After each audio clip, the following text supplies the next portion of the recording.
So guys, as promised, this is part 2 of the TFSA. If you haven't watched part 1, I highly recommend that you watch part 1 of what a TFSA is before you start this video, and I'll link that over here. And without further ado, let's get started. So there is an age limit to when you're allowed to open a TFSA. For the most part, it's 18 years old. But some provinces have an age of majority that is 19 years old. I've been running into some issues with my younger sister, who is currently 18 years old. I'm trying to get her started and to start invest early so she has a long runway to compound her growth. After all, someone's gonna have to take care of me when I'm old and gray, right? So as I mentioned earlier, your contribution room starts accumulating as soon as you turn 18. So in order to accommodate this, for those people who live in those provinces with an age of majority that's 19 years old, their contribution room starts at 18, but it carries forward into when they turn 19. So for instance, if they turned 18 last year, they're technically, in some other provinces, legally allowed to open a TFSA. So last year's contribution limit was $6,000, but because my sister, for instance, cannot open a TFSA because she's not age of majority yet, that $6,000 would carry forward into 2021. So once she turns 19 this year, she would have $12,000 to work with instead of just $6,000. There are a couple things you need to keep in mind when you make a withdrawal from your TFSA. First of all, it's tax-free. So that means it will not contribute towards your income for that year. For instance, I have a $10,000 tax-free savings account and I wish to withdraw $5,000. That $5,000 would not be reported on my income because it's already been taxed. As I mentioned earlier, your dollars that went inside your TFSA were already taxed. They're after-tax dollars. Second of all, your contribution room gets added back into your TFSA. For instance, you have $20,000 overall contribution room, and this year you put in $5,000. So now your contribution room is reduced to $15,000. Later on down the year, you pulled out $5,000. That $5,000 contribution room doesn't automatically get added back into your account until the following calendar year. This is especially important for you to know if you are getting close to the contribution limits. So make sure you pay attention to that. Otherwise, you can over-contribute, even though technically speaking, you have that room still. But, like I said earlier, it doesn't get added back to the following year. When I said that this type of account was highly flexible and named a couple yoga poses, I didn't mean it that way. But pretty similarly, you can pull out money whenever you want.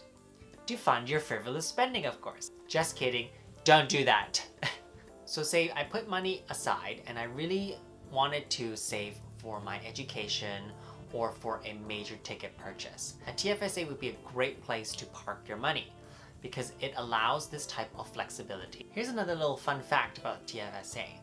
You can open as many TFSAs as you want. So you can go to Bank A and open one, then go to Bank C and open one, and then go down the street to the credit union and open one there as well. But here's the thing you need to keep in mind. It's very easy for you to lose track of how much money you've contributed. So you have to make sure you do the math and keep track of that, because the CRA won't be keeping track of you. They'll let you know what your overall contribution limit is the following tax year when you do your taxes. So say you have 3 different types of TFSAs held at different financial institutions, and you would now like to consolidate your accounts. You can actually transfer from one TFSA to another TFSA in kind. You may have heard someone said, oh yeah, just transfer in kind. That means you take it as is and you transfer it as is. So it goes from point A to point B exactly the same. There are no changes along the way. But you must get the financial institution to instigate that transfer. You can't go to Bank A with your TFSA there and pull out $5,000 and then go to Bank B and put in that $5,000. What you have done effectively is withdrew that amount, which now your contribution limit is gone for this calendar year until the following year, and then you made a contribution into your TFSA at Bank C.